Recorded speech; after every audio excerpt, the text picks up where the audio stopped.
Today, we stand at a monumental time for AUB, with the launch of the Twin Campus Initiative and a branch abroad. So, amidst this monumental time, we see that students have important questions, ranging from the financial situation to AUB's regional ambitions. So, we sit here today with President Fadlo Khoury, who will be answering some of our questions and hopefully allowing students to rest assured knowing that their questions have been answered. So, President Khoury, thank you for giving us your time. Thank you, Rami. It's a pleasure to be with Outlook. And the pleasure is mine. This has been a mostly annual tradition where Outlook interviews the president, and we're very happy that we get to do this and we get to enlighten the campus on what's been going on.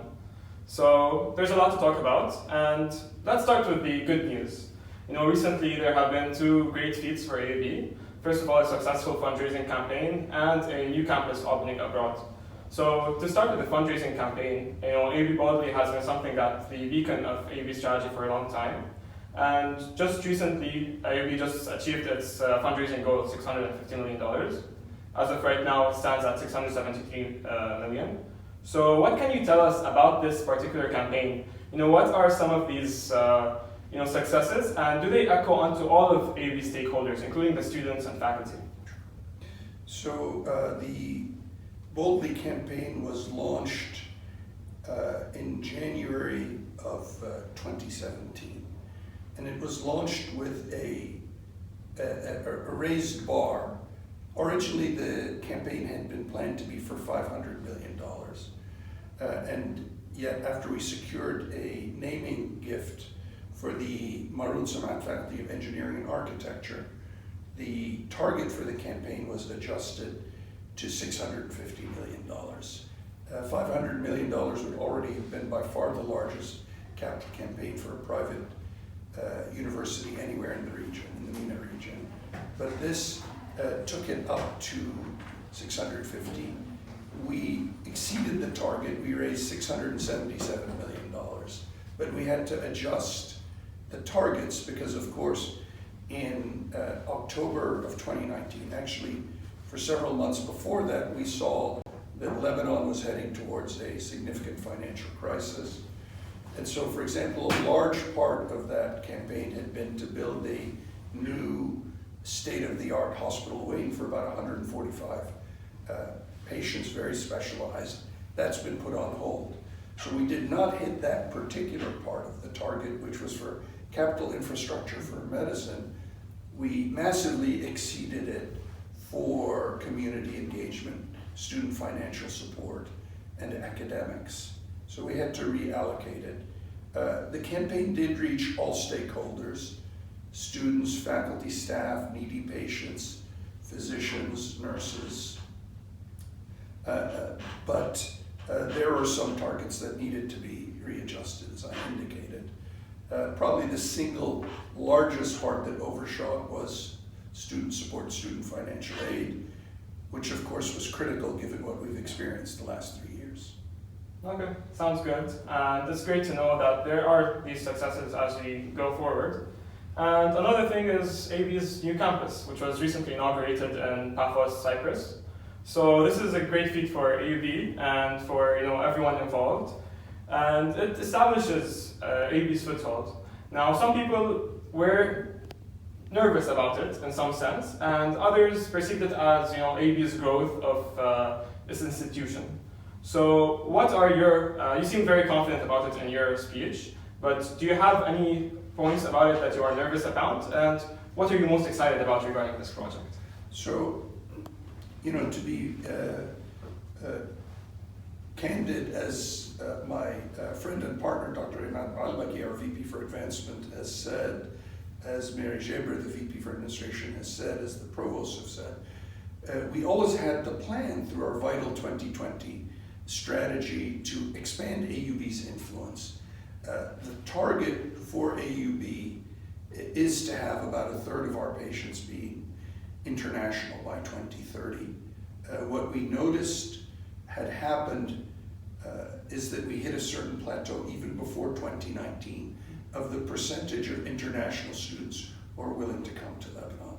This is not a reflection on Lebanon's beauty, what it has to offer, its cultural richness, but simply the instability of the state, and this precedes the economic collapse.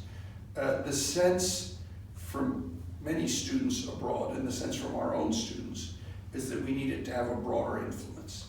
So we had been planning, exploring things like not just AUB Online, but potentially hubs in partnership with African universities and twin campuses abroad before 2019. Of course, the crisis accelerated that.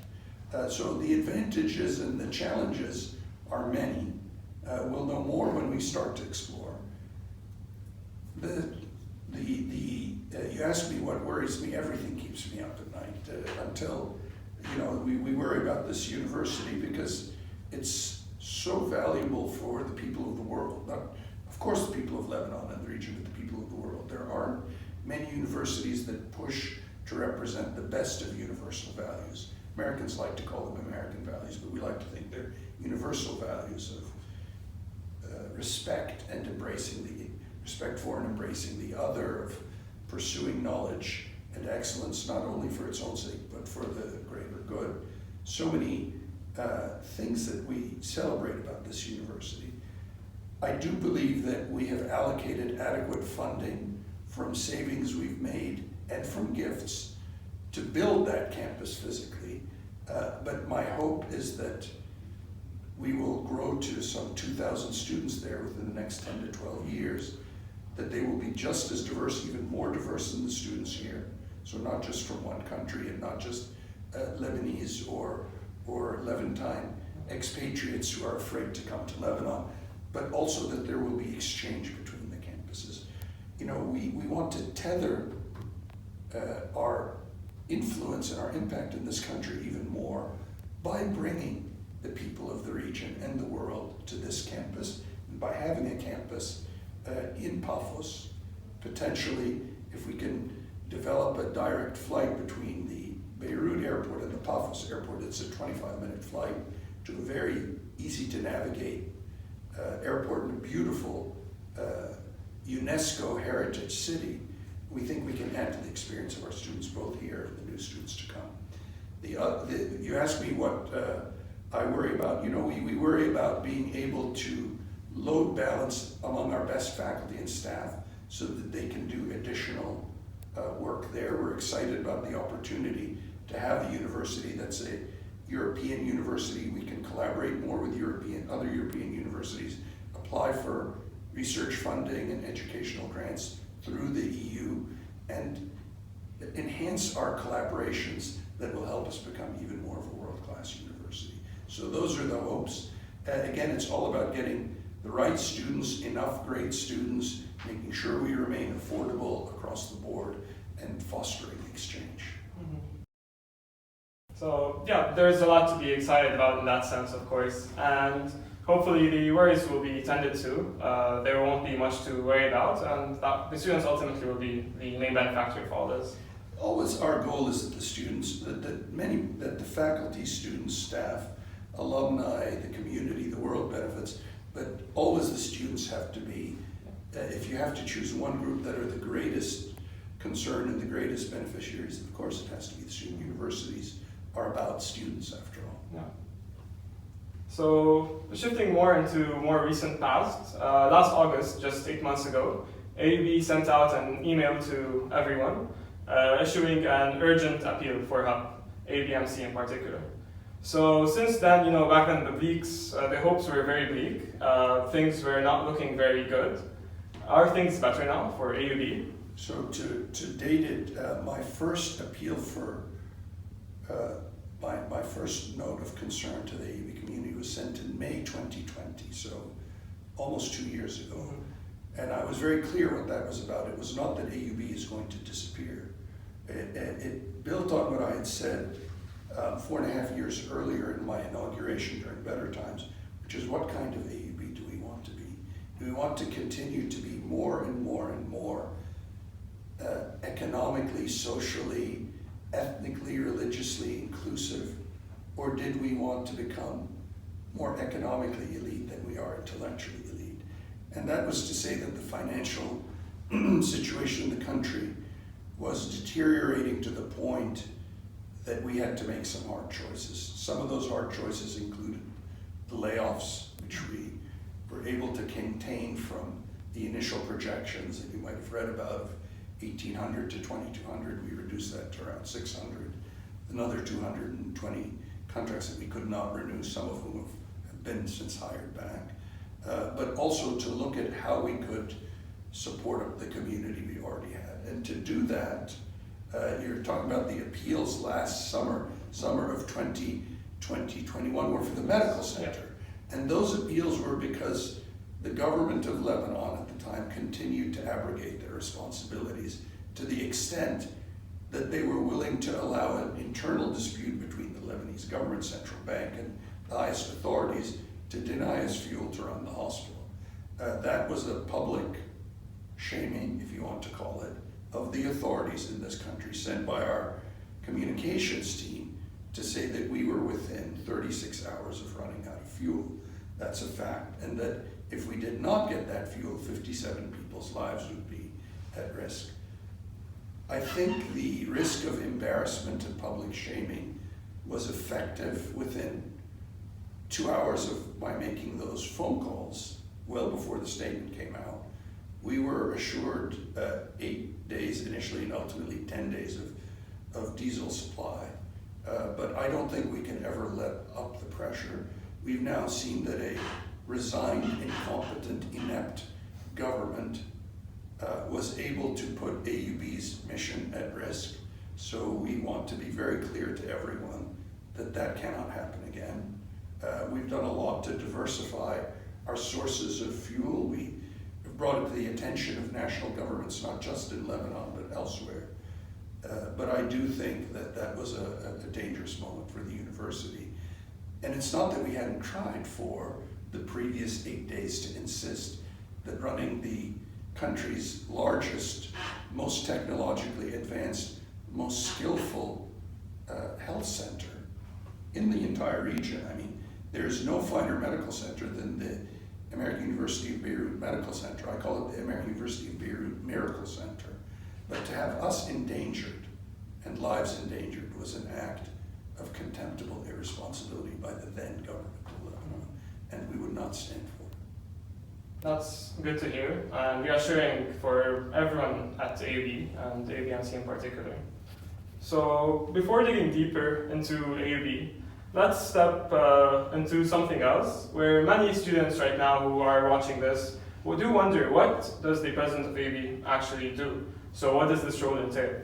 So, with all brevity into account, what does the average day of Dr. Fadlo Khoury look like? Unfortunately, I can't answer the question because there's no average day, right? I mean, but at the same time, what I'd like to reassure students is not that much of my time is spent managing acute crises, okay? Certainly spend that time. But we have an outstanding team that we built over the last 7 years from outstanding administrators, academic deans, provost, people in charge of operations. So for me, every day is about ensuring the functioning, the growth, the well-being of the university, but also looking at opportunities where we can get better. I've often said this, that in life you should get up every morning and see how you can make yourself and the institution that you represent, that privileges you by asking you to lead or to serve, a little bit better every day. And I think every day is consumed from morning to evening with looking at how can we improve the university and help care for all of its citizens, students, faculty, staff, physicians, nurses, alumni, trustees, administrators. And the series of steps that you have to make sure that you ensure in order for that to happen is not to bog down in 10, 12 hours of meetings every day. So I have some time to think, to answer, to listen, to respond to people's needs every day. We try to answer emails from everyone or other addresses. I'm not very active on social media. I have a Twitter page, and I think I probably break some records for lack of participation. I never answer anything, whether by email or as a rule by email, by social media, or anything that's negative or inflammatory, it's good to ignore, at least responding. But always try to read and see what people need. And what I try to do every day is to look for the best in everyone. If someone is angry, perhaps it's because they're hurting. If someone is insulting, perhaps it's because someone has hurt them or they have a need. So I try to see every day how we can help the members of the community. And that's what the day is about, and how we can help build a better future for the university. That is a very honorable cause, and it's a good way to spend one's day. I mean, especially in regards to not replying to hateful comments and whatnot. I mean, some students do require the sort of attention that some of their pressing problems might have, but ultimately, we will all come to our own solutions at the end of the day. No, but some students are sending you, or faculty or staff are sending you something that seems insulting, but that might be a cry for help. When I say ignore it, I mean don't answer it. I don't mean don't do anything about it. And someone who doesn't believe in punishment, you have to see how you can help that person. You have to assume that someone who's sending something like that, unless it's an experienced troublemaker who is just doing it on social media or by email to be noticed, or on a group serve, usually there's a cry for help in there somewhere. So if you put yourself, or try to put yourself in that person's position, you see, how can I help that person? I mean, we have students sending, over the last 7 years, very inflammatory emails. I don't get upset. I try to see how we can help them.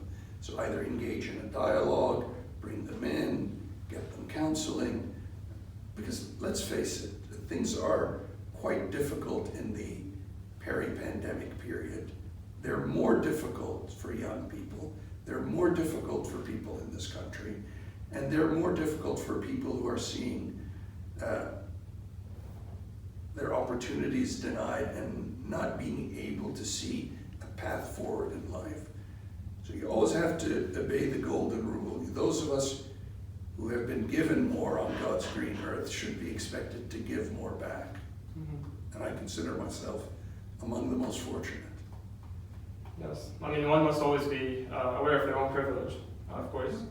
And looking more into this topic of what's on students' mind and student life in general. So this has been the first semester in these past 2 years where the semester has taken place entirely in person. So you have been in charge of AUB for quite some time. You've seen generations graduate. So what do you have to say, or in terms of observations or personal perspective, on how student life has changed since before COVID and before the entire crisis era? And now, like when you're taking your walks or when you're looking around, is anything lost? Well, I think that by the end of 2019, we had built enormous depth in student services. I'm talking about mental health, career counseling, job opportunities, clubs, participation, and also an understanding of diversity. In the first days of the Lebanese uprising, we had a lot of our students very excited, right? But we also had other folks, staff, students, faculty, who were members of political parties. So we wanted to make sure that everyone's perspective was respected, whatever their perspective is. In my 7 years here, we've almost never banned people from coming on campus. On one occasion, we banned people coming because they were going to talk about gay conversion therapy, which has no scientific ground to stand on. And it was going to be in an inflammatory manner to hurt people's feelings. So that's one of very few presentations I think we've banned. We've gotten smart at saying during campaign season, parliamentary or otherwise, we don't allow the university to be a forum for this political party or that. But if the students want to bring someone in and talk to them, and that's not used, put online and made viral, we've given students opportunities that faculty, staff, and others don't, because that's how you learn, right? We don't want to overly shelter you. We want to protect you, but we want to let you explore things. Unfortunately, the prolonged crisis in Lebanon has cost us a lot of our faculty and support staff. We had built up Hostler, we built up career counseling, as I was saying, we built up mental health, and we lost a lot of that depth. And we lost our Dean of Students, Dalal Nizam Dean, who moved on. That has to be rebuilt. If you ask me what the last year has shown and the differences, first of all, it's shown how important it is for AB students to have the on-campus experience. We're among very few universities, I think, in the world that have had a graduation every year of the pandemic. And we've even caught up for the class of 2021, those who could come back in the class of 2020. But for the medicine and nursing students, we did graduate them with extreme caution in Assembly Hall. So it's clear that one of our most important offerings is being on campus, is mixing with other people.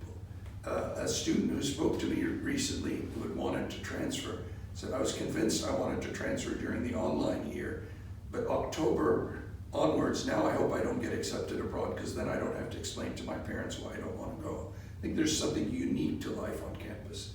The more we can emphasize it, we're not going to be able to exactly duplicate it in Paphos or elsewhere, but what we need to do is learn how to improve it both here and elsewhere. It has, however, the last 3 years have emphasized the need for us to have more student support services, not less, just because of the many challenges people face. That includes challenges that in my generation we didn't face. Here during the war, the electricity would go out. You would read a book by the candle, or you'd go to sleep, or you'd go for a walk in dark streets. Now, the electricity goes out and people are anxious. I don't have internet, what am I missing? I've lost my connectivity. Connectivity is defined very differently. That's good and bad. I think what the last 7 months, October 1 until now, have shown is that how important it is, it's almost 8 months, I'm sorry, no, 7 months, it's how important it is that connectivity not just be virtual through a smart device, that connectivity also be physical in person, both between students and other students, but between students and faculty, students and staff, faculty and staff. Mm-hmm. Yeah, in a sense you could say we were offline for a good 2 years in terms of physical social life. So I think all students are very thankful that they've returned, and we've come to value campus in a different way, I believe, than any past generation who always had it at their disposal. So it's very good to hear that it's always a very enormous strength of AUB, and hopefully it will move forward to wherever AUB decides to go as well. And so personally, digging into something different, whenever I told anyone that I will be interviewing the president, they had one thing on their mind, and that's something that many students have sort of tension about, which is the dollarization of tuition. So it's something that they've had as a concern since the crisis first started. So since it first started and the lira rate shifted to 3,900, you gave out a personal assurance that no student will exit this as an institution due to financial problems. And today, as the rate rises to 8,000 and there's fear of imminent dollarization, do you still stand by that statement that no student can leave without for financial problems? And what's being done to guarantee that? So, I think we have a pretty strong track record compared to any university of that. Over the last 7 years, I'm not aware of one student who's come to us for additional financial support or because their circumstances changed for the worse that's had to leave AUB, and I'm confident we can do that. However, I think there's no question that the country, the national economy has adjusted so that it is dollarized. So we have to follow that route. If you want me to talk about specifics, I'll preview those in the town hall. I don't know when you're going to press, but I'm happy to share some of them. So first of all, the cost of living in Lebanon has skyrocketed. Some things are actually more expensive. Inflation is worse than in other countries. One of the reasons is, what's the major source of wheat in this country? Ukraine. Does the country have stable energy sources? The answer is no, right? So fuel, wheat, other things are driving up the cost of living in Lebanon. What's happened in Lebanon so far is an L-shaped economic depression, a big fall in consumption, which has meant that the country's cost of getting by went from $45–50 billion a year to around $10–11 billion. People are not buying the luxury cars. They're not buying the very expensive things. Why? Because their money has disappeared from the banks. However, the country's not manufacturing the things it needs. You need to manufacture food. You need to manufacture basic things to get by. Now, we're a relatively small private university, but we're also the largest private employer in the country. Our budget was all in, including physicians, professional billing. Our revenues and our budgets, our revenues and expenses were balanced at around $610–620 million. That was the projection for 2019–2020. Instead, that shrunk by an order of more than 70%. So particularly on the student side, this semester is the lowest actual revenue semester in recent memory. Why? Because going to the actual Lebanese pound rate, we tried to always use the lowest official rate we could that was reasonable. We could not stay at 1,500. Why did we go to 3,900? That's the platform rate that the central bank adjusted, right? However, the central bank adjusted that to 8,000 on or around December 10th. For us, we could not make an official announcement unless we were to say, you will pay at the platform rate of 8,000. The other American university in town did that. They basically are collecting cash at 8,000. We felt that imposed a burden on our students that was not reasonable. So we accepted for continuing students, anyone who made arrangements or came in to pay by the extended deadline of February 11th at 3,900. And we accepted the early entry students $1,000 deposit at 3,900. It created a problem with communication. Any public announcement that we're continuing at 3,900 has no legal bearing because the rate of 3,900 has been removed. And yet some students, for reasons of their own, some pride, they wanted to come up and pay that full amount. Others, they didn't respond in time to pay that amount. We're left with a balance. That is about 758 students. Many of the students can pay, and we're urging those who can pay to pay. But for the others, we are very insistent on our track record of not letting anyone drop out. If you may recall, about 3 years ago, a little more than 3 years ago, when the US government suddenly stopped funding for some of our Palestinian students through MEPI, and that was a decision by Congress.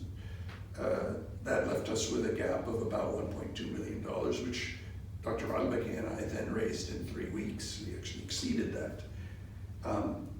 If need be, we will raise that money so that no one is left behind. But again, great societies are built not by heroic acts, but by collective citizenship.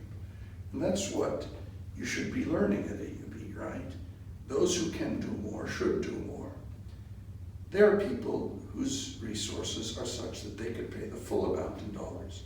In the fall, we will have to get the majority of our tuition in dollars from those who can pay. From those who cannot pay, through financial aid, through scholarships, through governmental agencies and foundations, we will help them. What's the proof that we can? Well, when I arrived here, we had 417 full scholarships. Last year, about 1,790 students were fully funded by AUB. So we've more than quadrupled. And that's not just fundraising, that's our faculty and our administration applying for grants. That's others, the US government, MasterCard, MEPI, USAID, tomorrow's leaders programs. That's the organization that Melikan Nimr leads, United Funding for Lebanon, which is mostly concentrated on Palestinian students. Other programs for Lebanese students, they've stepped up and seen the value of this institution. Look, Rami, I've always said the best indicator of future actions is current and previous actions. We've shown it, we haven't just said it, but for 7 years, we have made sure that all kids whose financial circumstances worsened graduate. In this case, it's not just the individual kids, it's the country whose individual circumstances have graduated. And yet, in the last 2.5 years, this university has spent and lost $134.5 million. Were the board and I not committed to this student body, to this population, to this country, to these patients, we would have cut our losses a long time ago. I'm sure we'll lose or spend a similar amount in the next few years, but there has to be a plan for sustainability for this university. This is not just our university. This is a university for generations here, and we have to make sure it's sustainable. And of course, though these plans might assure current students, they're likely to drop the rates of incoming students who will be enrolling at AUB. And this will not only be a problem for AUB, but what does this say about Lebanon as a whole? I mean, what does this mean for Beirut, for the people who will be employed in the country, for the developed minds of and future leaders of Lebanon? So, any strategy that we have, let me talk about AUB, then I'll talk about Lebanon, has to have 3 fundamental tenets. One, that we have to ensure that we can educate as many bright and well-suited AUB students as possible, irrespective of their ability to pay, and that burden has to be shared.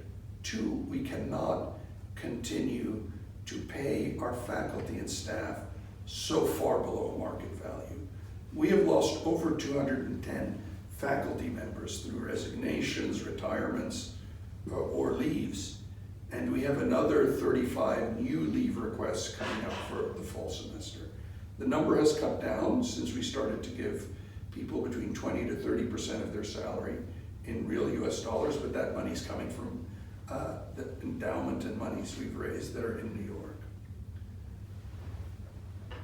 From our perspective, the presence of AUB in Lebanon is essential for the survival of Lebanon.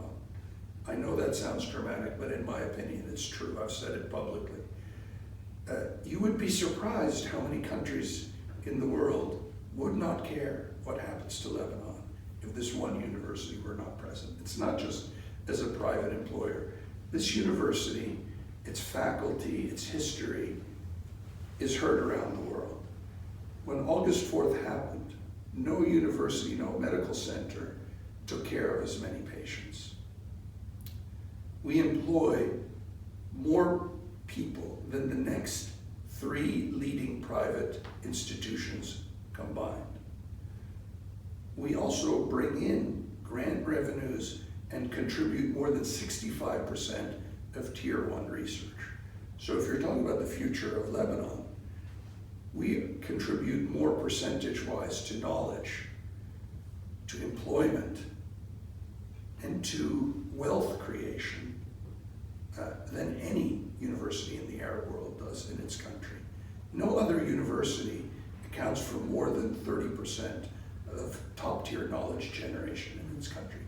Not in the Arab world, not in Israel, not in Turkey, not in Africa. So that's an imbalance, which is why we've tried to work with the other universities, rather than put them down, to work with them to raise their levels and to create a milieu of higher education that's sustainable. Unfortunately, this country made major mistakes, beyond mistakes, in licensing the growth of universities so that 80% of these universities are not real not-for-profit universities. They are profit centers for individuals. So what we're seeing is an increase in disparities. What we don't want to become is a university that only the wealthy and privileged can afford. And that's why I'm happy and pleased with our track record of continuing to increase our diversity. Sure, if people's parents have money, we welcome them.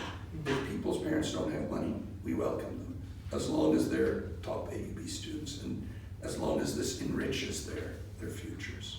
Definitely. I think for this reason and for all these reasons that I gave, that's why we care about AB just as much. That's why everyone in the region cares about AB just as much. It's not just about who's going to graduate now. It's about what AB means throughout history for Lebanon, for the Middle East, and for the world at large. So that's very reassuring to hear. Hopefully, this will continue for the years to come. That's a key guiding principle. We need to make sure that this university is sustainable for at least another 155 years. In another 155 years, to the chagrin of some of your leaders, I'll retire and the next president can worry about it. Okay. Hopefully they will serve just as well as you have. Thank you. And to conclude all of this, we've discussed a lot, and we've seen the situation in Lebanon and in AUB in specific, the different dynamics. But upon reading past issues of Outlook for myself, I flip through and I see that there have been many celebrations in the past 20 years, many red ribbons being cut, many new faculties being opened on the Beirut campus. What can you tell students of the Beirut campus today? As a concluding statement for the years to come, are there things that we can look forward to as students in Lebanon? Absolutely. I think what you're going to see in this year is 2 buildings completely renovated. One for architecture, one for the Asfari Civil Society Institute that will also contain the new office of the Dean of the Faculty of Arts and Sciences. I think you're going to see, just like last year when we appointed an outstanding new provost and new deans for the faculties of medicine and the Malayan School of Business, you're going to see 4 new deans come in, including a dean of students this year. You will see enhancement in our sports facilities. You will see an improvement in campus life, not just more mental health, more career counseling, more athletics. We've more than tripled the number of athletic scholarships since I started. I'd like to more than double that amount before we're gone, and not in 155 years. And I think that you will see that the students on this campus will have opportunities both here and in exchange with other great global universities. There's a reason that the graduates of this university are probably among the most desired and the most accepted into the top jobs, the top graduate professional schools, the top careers and top lives. Not only are you individually and collectively outstanding, but something happens to you in your 3, 4, 5, 6, or 7 years on this campus. Something special. Mm-hmm. You become citizens of the world, determined to do good. And increasingly, we want you to take that beautiful saying from John 10:10 on the main gate, which is that they may have life and have it more abundantly, to mean that not only may you have life and have it more abundantly, but the societies that you come from and that you go back to, that those societies as a whole can have more life, more abundant lives, and more meaningful lives. I could not have chosen any more remarkable words to conclude this on, honestly. Thank you very much, Dr. Khoury, for your time, and thank you for speaking to all the students at large. I enjoyed it, and I'll look forward to giving several of you your diplomas, and for many generations to come. Thank you very much. I'll look forward to catching up on my Outlook reading in the next few weeks. Thank you.